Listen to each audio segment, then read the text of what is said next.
no va, pues no ni me galele o. No le la no jive. Ẹ̀yin tẹ́ wá gan. Y Jésù no va, pues no ni me galele. No le lo sanera me. Ẹ̀yin tẹ́ wá gan. Y Jésù no va, oga o que un povería. No le lo sanera me. Ẹ̀yin tẹ́ wá gan.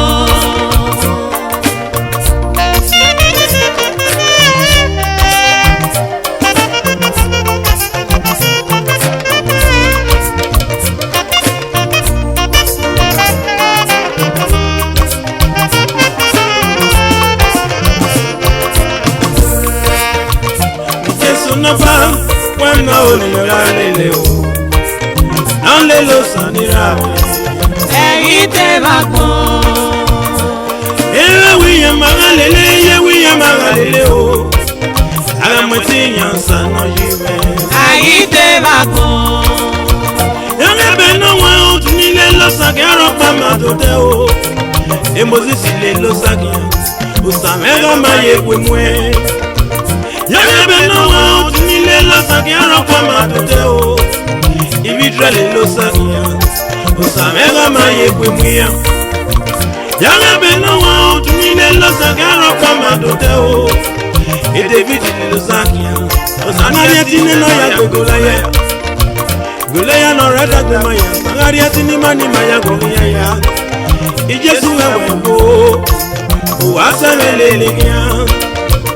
Epita no sewe dokuma pomosa yesi no o. Aga pomosa yesi no o. No miege na wi mame. Umatoge asasa mege no sele o. Ifiangele yunuka ese no sanera me nime. Upese ote ni ela unugwe eyi ela unimeko. Otugu gano el sanera ya uese no ma. Beni maga wo kose o sanera me o egi gene na o. Maga no maga gene ma. Maga no igo gene ma. Upese o kono ga udarugwe eyi kuwa yemo gere o. Maga iwe da sanera me. Eyi beja pima. Oseme ni no fie láyọ̀ báàgì yẹn mẹ́fẹ̀wẹ́ o. Ẹ̀rọ sàyí lọ́mọ ẹ̀tọ́pẹ́ iṣẹ́ ti pè nọ́mọ yá. Ìjésù náà bá wẹ́rẹ́ òní mẹ́ra lélẹ̀ o. Ọmọ náà lè lọ́yìn náà yọ. Ẹ̀yin tẹ́ wá gan. Oseme lade lóga se no sao ni maya o. Ese no sao na mana agwe na ya mwi wogire. Awese no mango kaya kosa awese no mango kwa wakau. No le laji no jiwe. Ẹ̀yin tẹ́ wá gan. Jesu no ba bueno ni me galele o. No le lo sanira me. Ẹ̀yin tẹ́ wá gan.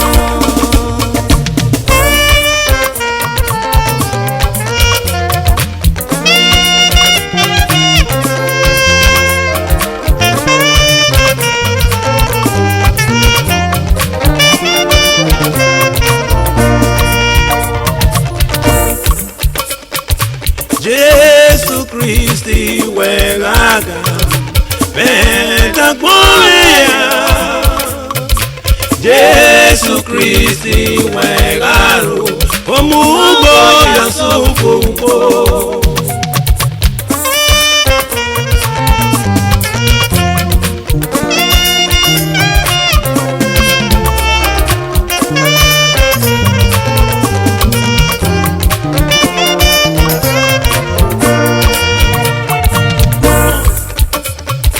Jesu Christi wegaga Beta kwea. Jesu Christi wegaro Omugo ya sufuko. Baba wamwelpo Mweti nyasano yiwe Ami ya weya osano giwamo Nyupa elini mayagia.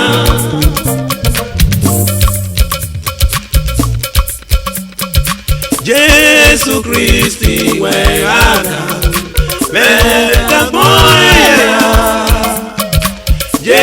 Jesu Kristi wegharu omugo ya sufuko Moma wefole Mwezi yazano jiwe Bigwe kotanu leru gyosa Ewe baba ya mbyota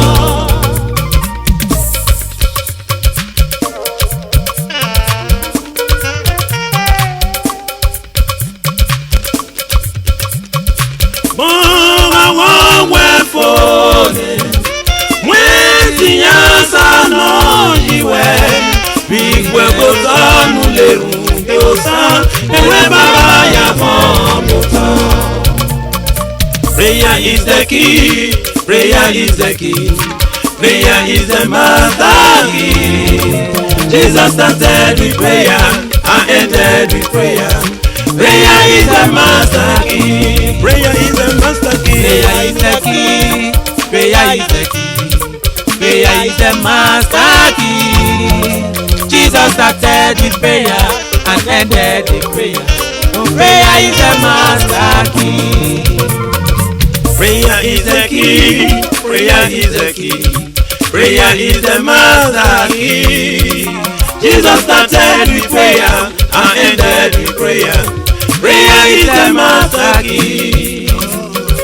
Prayer is the key, prayer is the key, prayer is the master key. Jesus started with prayer and ended with prayer. Prayer is the master key. Jesu wa ọba ni màmá lele. Jesu wa oge ni màmá lele. Osimega gbe ya mewo mo. Osimega gbe ya mewo mo. Osamega semele ligia. Agale la ni lójú rí ọgá tó tẹ. Wayagu mekpo sami. Ayere pe agi ogogo. Asemeru le bo sagate. Ama we mi ya nota ori oyanu e. Jesu Kristi nyega lele. Jesu na ba nyega lele. Wa ọba o. Asemelele gan. Baba o, ugasane lele kia. Baba o, Waoge. Baba o, Asemelele. Baba o, ugasane lele. Izo waba o. Baba o, Baba o, Waoge. Baba o, ugasane lele. Waba no seye. Oge no seye. Baba o, Waba. Baba o, ugasane lele kia. Waba. Oge no sanke ya. Ugasane lele kia. Waba.